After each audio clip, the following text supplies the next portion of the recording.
बस मैंने अपने बड़ों से सुना है कि उस खानदान में एक औरत है जो बहुत खौफनाक है।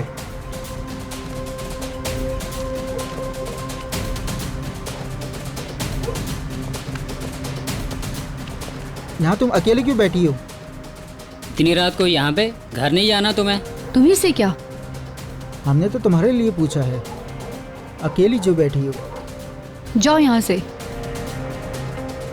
अगर घर नहीं है तुम्हारा तो हट जाओ मेरे रास्ते से। यार मुझे तो ये पागल लग रही है।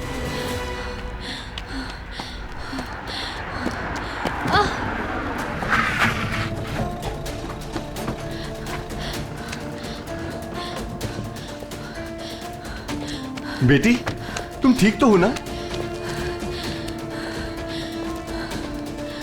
इस वक्त यहां क्या कर रही हो? देखो, ये इलाका सेफ नहीं है।